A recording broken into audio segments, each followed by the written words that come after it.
How Abraham Lincoln Changed America Forever. English through great stories, B1 to B2 level. Imagine a single flickering gas lamp. It casts long, dancing shadows across the walls of an office late at night. Outside the tall window, the city of Washington is wrapped in a deep, quiet darkness, the air heavy with the humidity of a summer evening in the 1860s. The only sounds are the distant clatter of a horse-drawn carriage and the chirp of crickets. But for the man standing at the window, there is no silence, there is no peace. He is very tall, his body thin and worn, dressed in a simple black suit that seems to hang from his shoulders. His face, showing the deep lines of sleepless nights and great worry, is lit by the soft lamplight. In his mind, the thunder of cannons never stops. He hears the cries of young men on fields of battle, fields with names that have become wounds on the map of his country: Bull Run, Shiloh, Antietam. He hears the quiet, desperate weeping of mothers and wives in farmhouses from Maine to Ohio. This man feels the weight of 1,000,000 heartbreaks.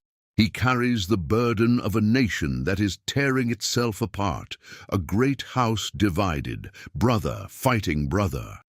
His name is Abraham Lincoln, and this is the story of how his vision, his courage, and his words would not only save his country, but change what it meant to be America forever. Chapter 1. The Boy from the Backwood. Our story does not begin in a grand house, but in the deep wilderness of the American frontier. In the cold winter of 1809, in a small log cabin in Kentucky, Abraham Lincoln was born into a world of towering trees and deep silence. The cabin was a simple, rough structure, built by his father's own hands. It had only one room, with a floor made of hard-packed dirt. A cold wind would often find its way through the cracks between the logs. The only source of heat and light was a single fireplace, which cast a warm orange glow on the faces of the small family. Life here was a constant struggle, a daily rhythm of hard physical work. From the first light of dawn to the fading sun, there were logs to split, fields to clear of stubborn tree stumps, and crops to plant in the rocky soil. Young Abe, as he was called, grew tall and strong. He learned the satisfying weight of an axe in his hands and the deep ache of honest labor in his muscles. But inside this strong young man, another kind of hunger was growing. It was not a hunger for food, but for knowledge, for ideas, for stories. He had very little formal schooling, perhaps less than a year in total, spread across many years in tiny one-room schoolhouses. But his true teacher was his mother, Nancy. She was a gentle woman with kind, intelligent eyes, and she saw the bright, curious spark in her son. It was she who taught him his letters, who guided his finger as he learned to form words, unlocking the magic held within the pages of the family Bible. When Abe was only 9 years old, a terrible illness known as milk sickness swept through their small community, and Nancy died. The world of the young boy was suddenly filled with a deep and heavy silence. The warmth seemed to leave the small cabin, but her memory and the precious gift she had given him, the love of reading, stayed with him like a guiding star in the darkness. Books were rare and precious things on the frontier, as valuable as a bag of seed or a sharp axe. He would walk for miles, sometimes for hours, through forests and across streams, just to borrow a book from a distant neighbor. At night, when the day's hard work was done, he would lie on the floor by the soft, flickering light of the fireplace, often reading until the fire burned down to glowing embers. The pages of those books were like windows opening onto a world he could barely imagine. In their words, he met heroes and thinkers. He traveled to distant lands and ancient times.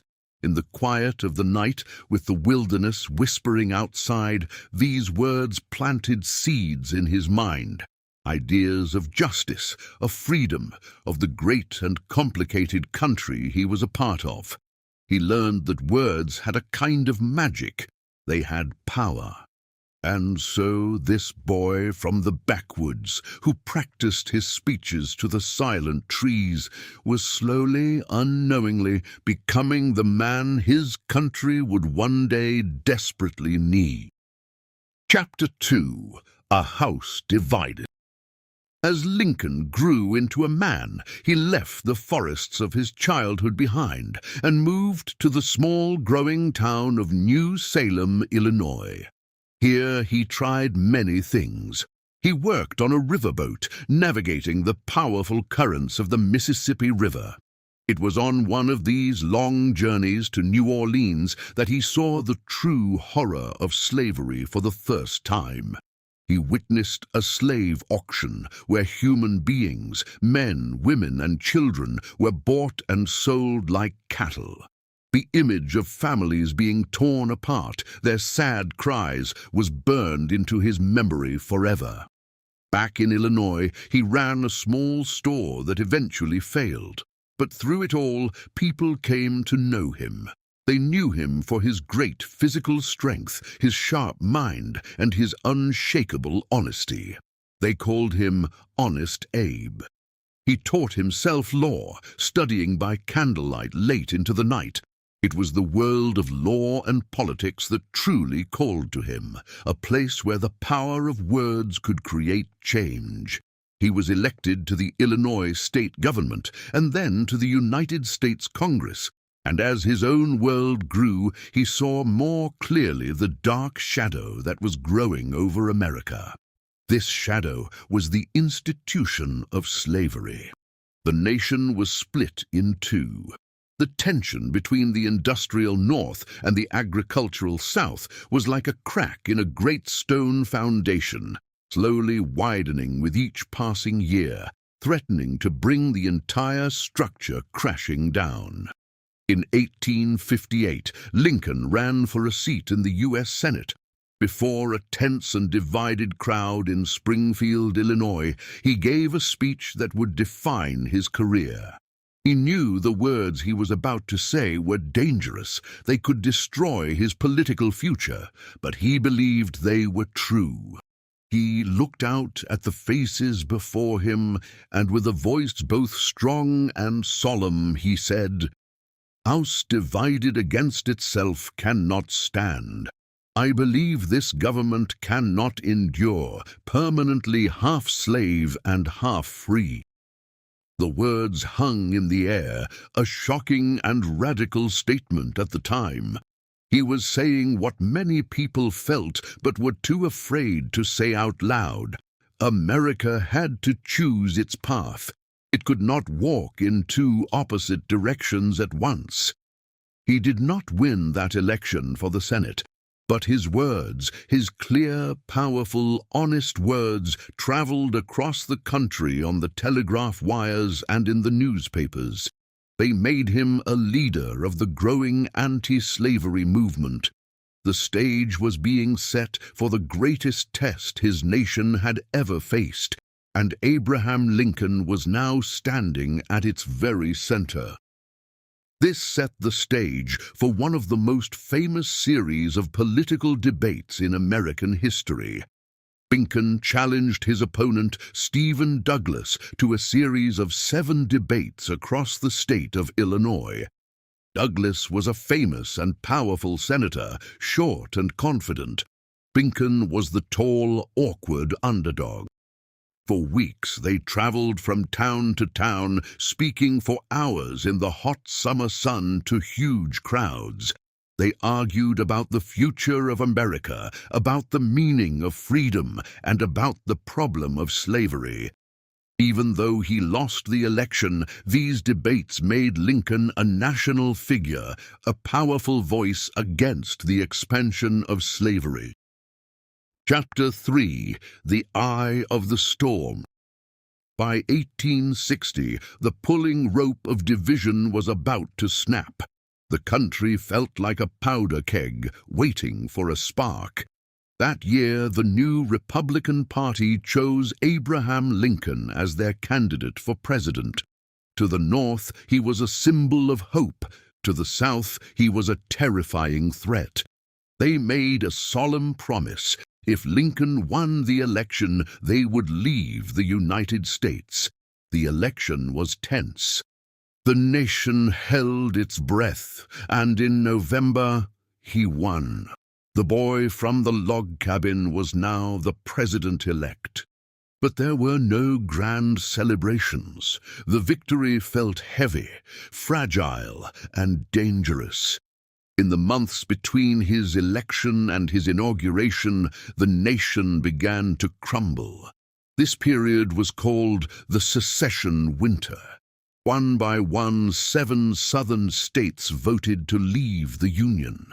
They were forming their own country, the Confederate States of America. Lincoln could only watch, powerless, as the nation he was chosen to lead fell apart before he even took office. In the cold of February 1861, Lincoln began a long, slow train journey to Washington, D.C.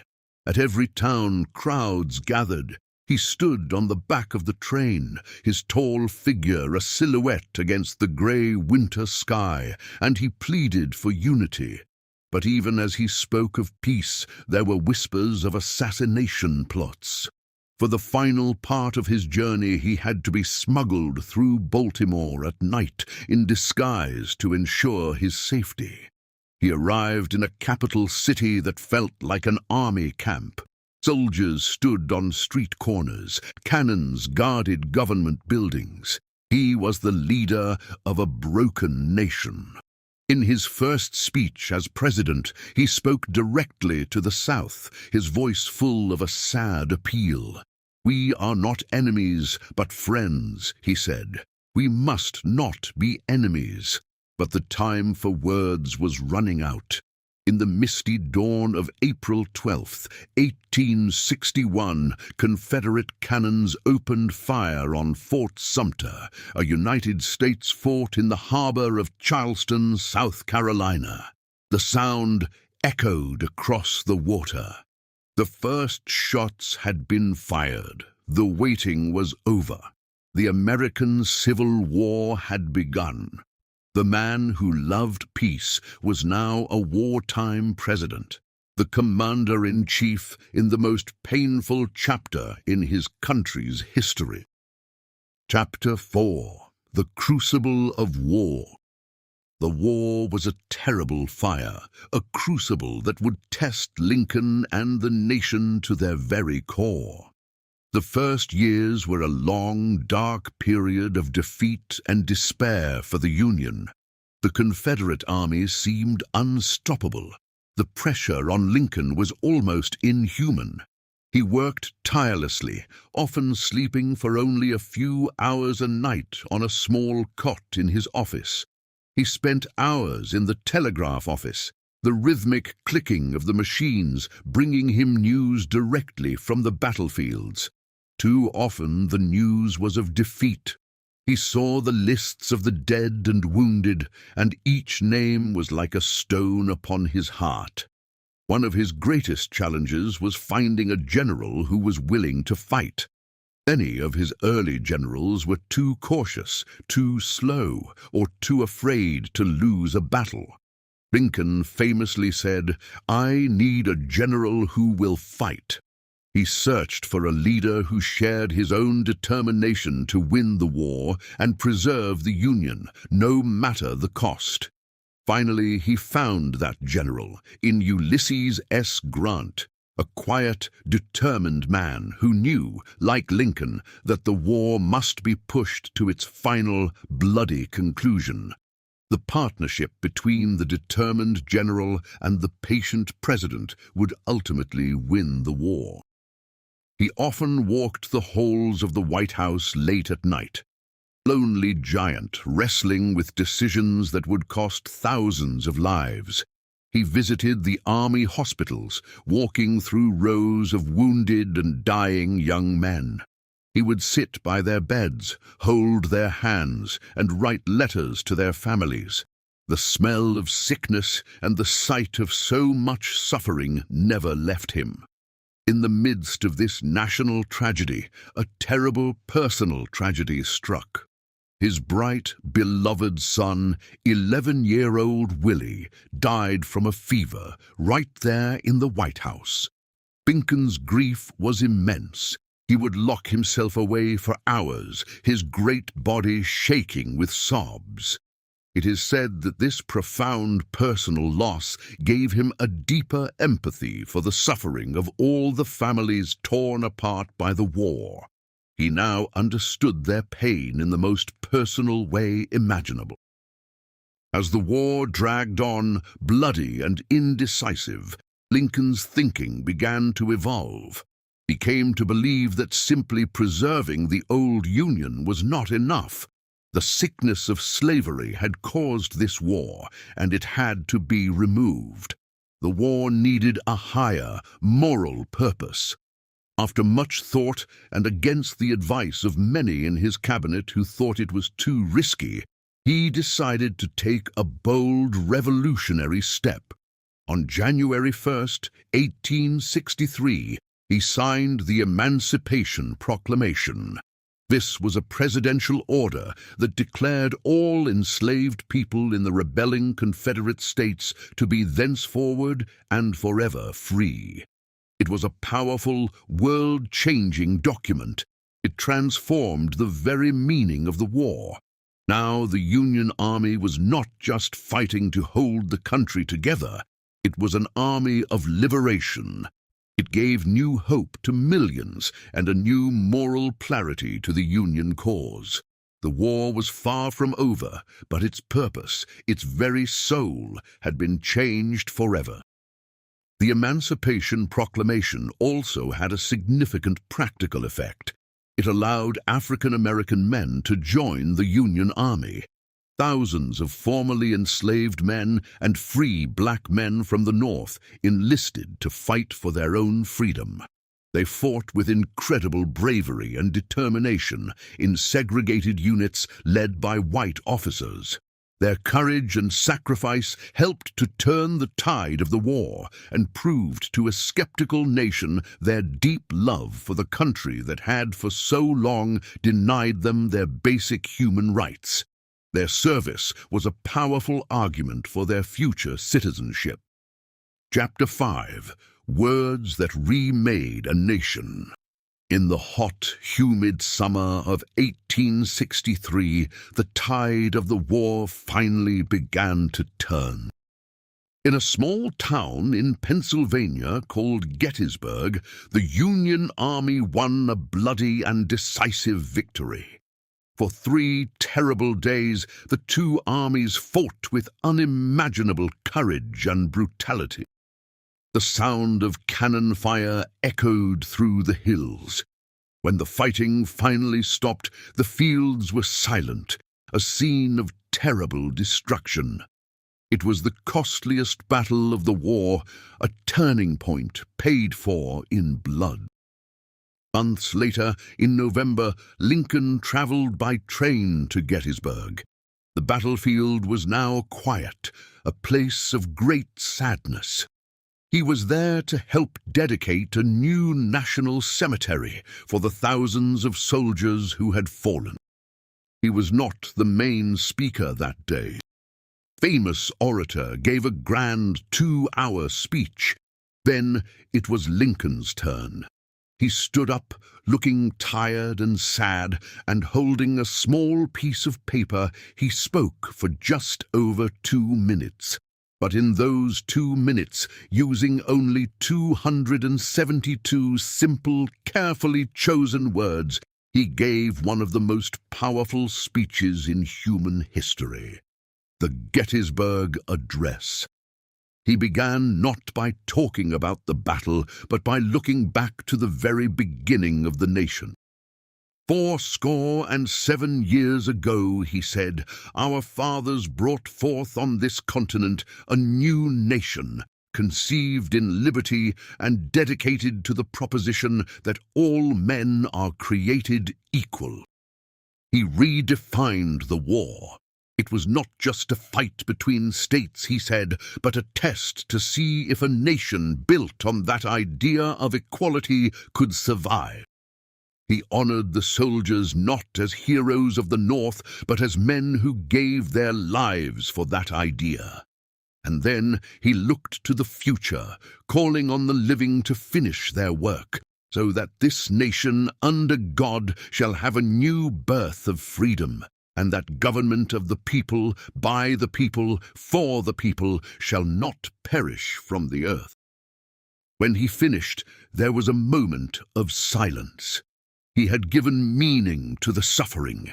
He had connected the sacrifice on the battlefield to the founding promise of America. He had reminded everyone what they were fighting for, not just a union of states, but a nation of ideals. Chapter 6, With Malice Toward None. By 1865, the end of the long, dark war was finally in sight. The Union armies were winning. A year earlier, in the middle of this bloody conflict, Lincoln had been re-elected as president. Many had thought it was impossible, but the people, and especially the soldiers, still trusted him to finish the fight. On a wet and muddy day in March of 1865, Lincoln stood to give his second inaugural address. He could have given a speech of triumph.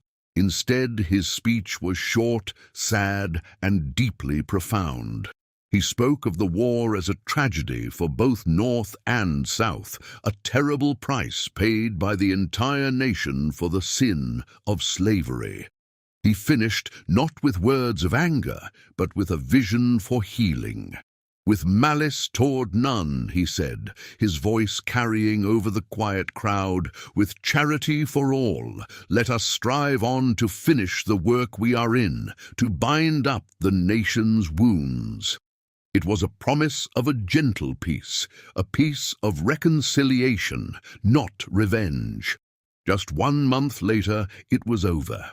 General Lee surrendered. The war was done. The Union was saved. Church bells rang out across the country. A fragile peace settled over the land. Lincoln could finally begin the great task of binding up the nation's wounds. On the evening of April 14th, 1865, just 5 days after the surrender, a tired but hopeful Lincoln sought a moment of rest. He went with his wife, Mary, to see a comedy at Ford's Theater. The city was celebrating. For a few hours, the president could relax. But in the shadows, a man filled with hatred for Lincoln crept into the presidential box. A single gunshot shattered the cheerful atmosphere. Abraham Lincoln, the captain who had steered the ship of state through the most violent storm imaginable, died the next morning. He had brought the ship safely to shore, only to fall on the deck at the moment of peace. Conclusion: the measure of a leader. A wave of shock and profound grief swept across the country. The nation he had fought so hard to reunite was now, for a moment, united in sorrow. So how did this one man, this tall, humble man from the frontier, change America forever? He did more than just win a war. He saved the very idea of the United States. He proved that a government created by the people could survive its greatest test. But his true legacy is deeper.